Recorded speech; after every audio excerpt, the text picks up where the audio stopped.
I'm sure you're looking forward to the wonderful memories made around the Christmas tree this holiday season. So are we.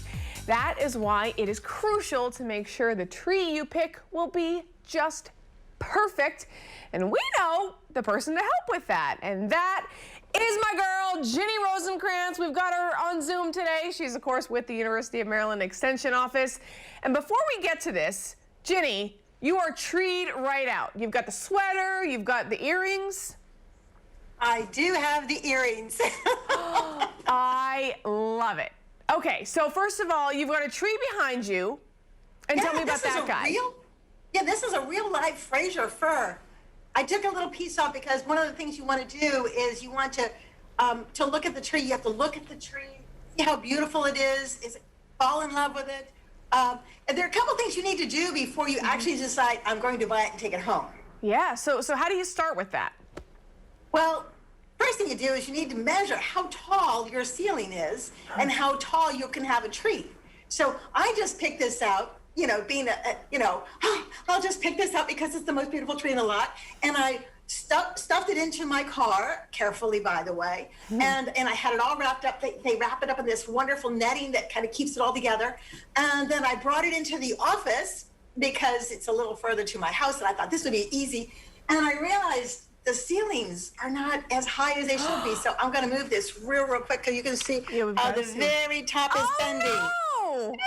So measure. You really want to measure the height of your ceiling. And the other thing you want to do is how wide should it be? I mean, I have a friend that loves big, fat Christmas trees, and I have another friend that likes real skinny Christmas trees.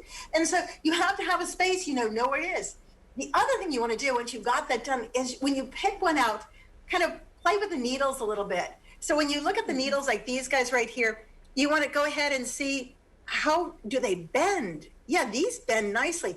If they fall off when you're doing this, it might be too dry. Remember, a cut tree is actually a dead tree, but it's all right. You can go ahead and keep it looking lively for many weeks. And this is the 1st of December. We can keep it lively and looking good all the way to the end of Christmas and the 1st of January, if you follow the right directions. So there are so many variety of trees, right? What's the best? This one is my favorite. This is called a Fraser fir, and I love it because, well, as you see, it has wonderful branches, so you can go ahead and put ornaments all over the place on this thing.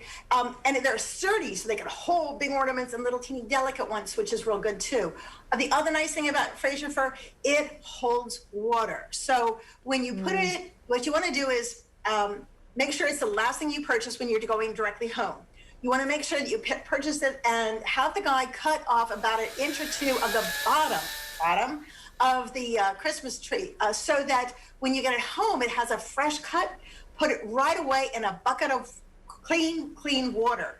And then go inside and get your Christmas tree stand. Make sure a stand holds a lot of water because this guy will drink at least 1 to 2 gallons of water a day for the first couple of days. Gotcha. Because he has been cut and he's like, I'm thirsty. So if you give him water, then he will rejuvenate. And that's what you want. Don't let it dry out. If you let the water run out and dry out, it's going to actually, all the sap that's in these guys will go ahead and form a plate. And they won't soak up any water, and then it'll get dry. And your house is warm and dry. Right. And now, what is the deal with bouncing it?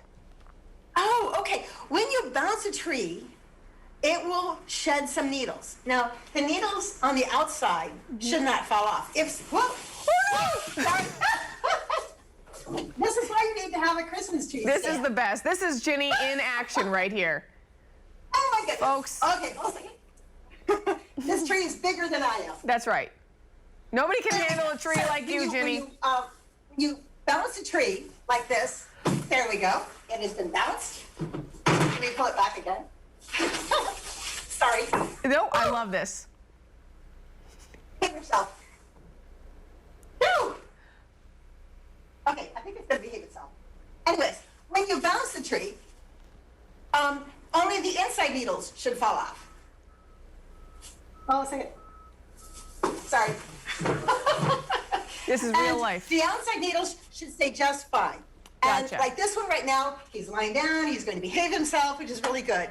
But if a lot of the outside needles fall off, back. The other thing is, you can tell also by the color and the fragrance of the tree. If the color's a bright, rich green, like this one is, buy this one. Perfect. One more question before I let you go, Ginny. Do you have a favorite ornament that you put on your tree? Oh, yes, yes. I have family ornaments that that I got when I was a little girl, and I have ornaments that my son made when he was a little boy, and I have ornaments that my husband had when he was a little kid. So all of those kind of like have special places, and they have to put special places on the tree. Oh, that is just awesome. Perfect. Well, Ginny, thank you so much.